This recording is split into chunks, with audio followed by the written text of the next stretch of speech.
আজকের রেসিপি সিমের দো পেঁয়াজা। আশা করি আপনারা সিমের অনেক রেসিপি এর আগে খেয়ে থাকবেন, কিন্তু একবার এই সিমের দো পেঁয়াজাটি বানিয়ে দেখুন। এটি দুর্দান্ত টেস্টি হয় আর ছোট থেকে বড় সকলে খেতে খুবই পছন্দ করবে। আর সব থেকে বড় কথা, রুটি ভাত সব কিছুর সাথে খেতে এটি জাস্ট অপূর্ব লাগবে। বাই দা ওয়ে, আমি মৌ, আপনাদের সকলকে আমার চ্যানেলে স্বাগত। চলুন দেখে নিই কীভাবে খুব সহজে এই সিমের দো পেঁয়াজা বানাবো। শিমের দো পেঁয়াজা বানানোর জন্য আমি প্রথমে একটা চপিং বোর্ড নিয়ে নিচ্ছি টমেটো, পেঁয়াজ আর নিয়ে নিচ্ছি কিছুটা পরিমাণে কাঁচা লঙ্কা। এবার পেঁয়াজটাকে আমি ছোট ছোট করে কিউব আকারে কেটে নেব।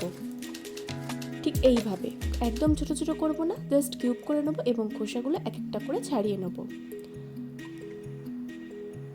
আপনি যদি আমার চ্যানেলে নতুন হন, আমার চ্যানেলটি সাবস্ক্রাইব করার অনুরোধ রইল আর পাশে থাকা বেল আইকনটি অবশ্যই প্রেস করে দেবেন, তাহলে আমার ভিডিও সর্বপ্রথম নোটিফিকেশন আপনি পেয়ে যাবেন।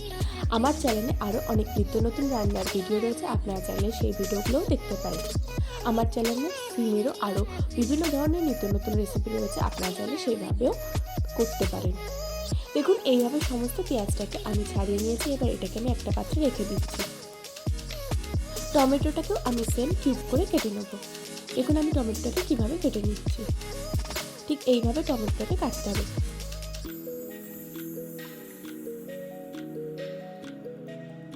টমেটোটাকেও আমি কেটে নিয়েছি, একটা পাত্রে তুলে রাখছি। সেমভাবে আমি কাঁচা লঙ্কাটাকে নিয়ে নেবো এবং কাঁচা লঙ্কাটাকেও চিড়ে চিড়ে করে কোনাকুনি করে কেটে নেবো, ঠিক এইভাবে।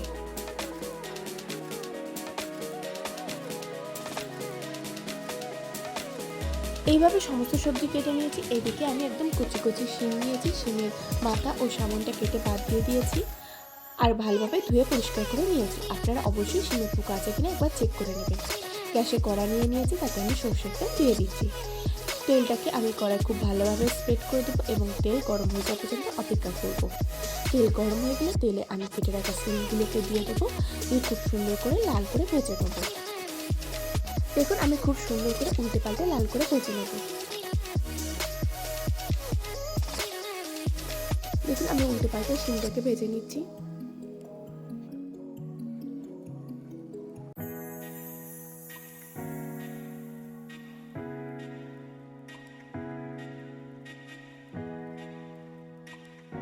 শিমটাকে ভাজার জন্য আমি এতে দিয়ে দেবো কিছুটা পরিমাণে নুন আর দিয়ে দেবো কিছুটা পরিমাণে হলুদ গুঁড়ো। নুন ও হলুদ দিয়ে শিমটাকে খুব সুন্দর করে আমি উল্টে পাল্টে লাল করে ভেজে নেব।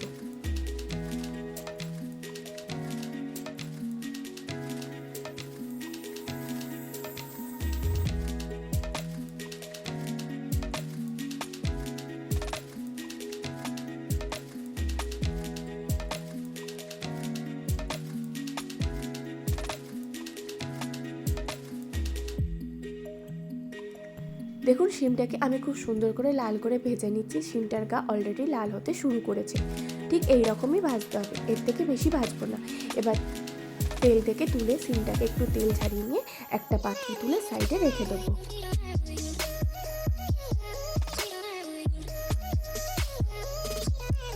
দেখুন আমি এইভাবে সমস্ত শিমটাকে তুলে নিয়েছি, নিয়ে সাইডে রেখে দিচ্ছি। এবার ওই তেলেই আমি দিয়ে দেবো কিছুটা পরিমাণে কালো জিরে আর দিয়ে দেবো কিউব করে কেটে রাখা পেঁয়াজ। দিয়ে পেঁয়াজটাকে হালকা করে সটে করে নেবো যতক্ষণ না এটার গা হালকা পিঙ্কিশ হতে শুরু করছে। দেখুন আমি খুব সুন্দরভাবে উল্টে পাল্টে হালকা লাল করে ভেজে নিচ্ছি। এইভাবে আমি সমস্ত পেঁয়াজটাকে খুব সুন্দর করে ভেজে নেবো যতক্ষণে এটা হালকা সটে হয়। এটা হালকা সটে হয়ে গেলে এতে আমি দিয়ে দেবো আদা বাটা। আদা বাটা দিয়ে এর সাথে খুব ভালোভাবে কষিয়ে নেব।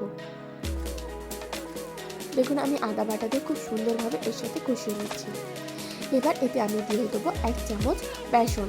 বেসনটাকে এই তেলের মধ্যে আমি হালকা করে রোস্ট করে দেবো। আপনারা অবশ্যই এই বেসনটা এই পর্যায়ে অ্যাড করবেন। এটা এই শিমের রেসিপিটাকে একটা অনন্য স্বাদ দেবে। দেখুন আমি খুব সুন্দরভাবে এটাকে নেড়ে চেড়ে হালকা রোস্ট করে নিচ্ছি। এইভাবে আমি অলমোস্ট 2-3 মিনিট খুব সুন্দরভাবে রোস্ট করে নিয়েছি। এবার এতে আমি দিয়ে দেবো কেটে রাখা টমেটো। টমেটো দেওয়ার সাথে সাথে আমি এতে দিয়ে দেবো স্বাদ অনুসারে নুন, তাহলে টমেটোটা খুব তাড়াতাড়ি গলে যাবে।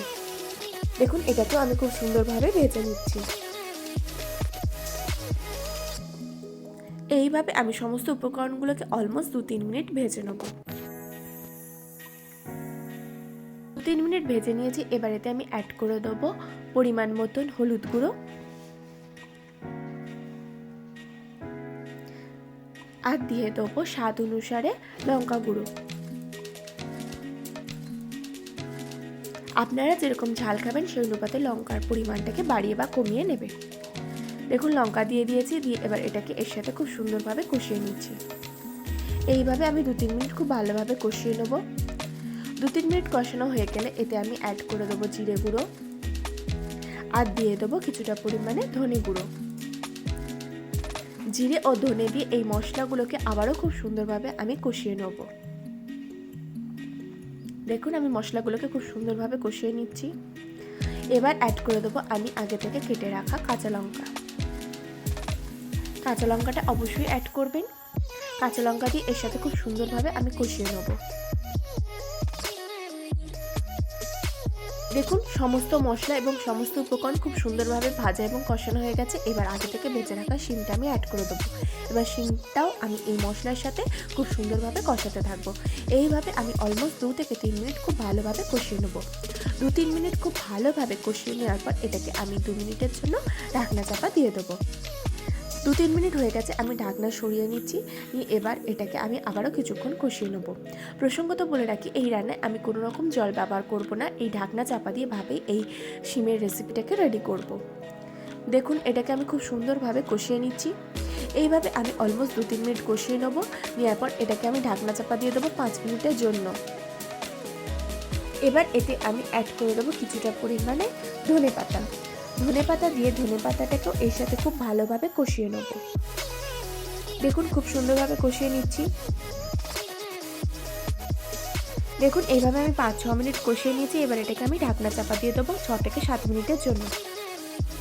6-7 মিনিট হয়ে গেছে, আমি ঢাকনাটি সরাচ্ছি। দেখুন শিমটা এইভাবেই সিদ্ধ হয়ে গিয়েছে পুরোপুরি।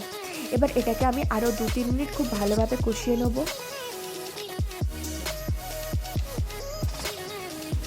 দেখুন আমি খুব সুন্দরভাবে কষিয়ে নিয়েছি। এটা খুব সুন্দরভাবে রেডি হয়ে গেছে। দেখুন কত সহজে ইজিলি তৈরি হয়ে গেলো আজকের রেসিপিটি। এবার আমি গ্যাসের ফ্লেমটি অফ করে দেবো এবং গরম গরম পরিবেশন করে দেবো। দেখুন কত সহজে ইজিলি তৈরি হয়ে গেল আজকের এই রেসিপিটি, শিমের দো পেঁয়াজা। আপনারা বাড়িতে অবশ্যই একবার এই পদ্ধতিতে শিমের দো পেঁয়াজাটি তৈরি করুন। এটি ছোটো থেকে বড় সকলে খেতে খুবই পছন্দ করবে। সামনেই শীতের মরশুম, শীতের মরশুমে সবসময় শিমের একঘেয়েমি রেসিপি ট্রাই না করে অবশ্যই একবার এই রেসিপিটি ট্রাই করতে পারেন। এটি রুটি ভাত সব কিছুর সাথে খেতে জাস্ট অপূর্ব লাগবে। আশা করি আজকের ভিডিওটি আপনাদের ভালো লেগেছে। যদি ভালো লাগে তাহলে অবশ্যই লাইক করবেন, কমেন্ট করবেন, বন্ধুবান্ধব ফ্যামিলির সাথে শেয়ার করবেন আর আমার চ্যানেলটি অতি অবশ্যই সাবস্ক্রাইব করে নেবেন এরকম নিত্য নতুন রেসিপি সবার আগে পাওয়ার জন্য।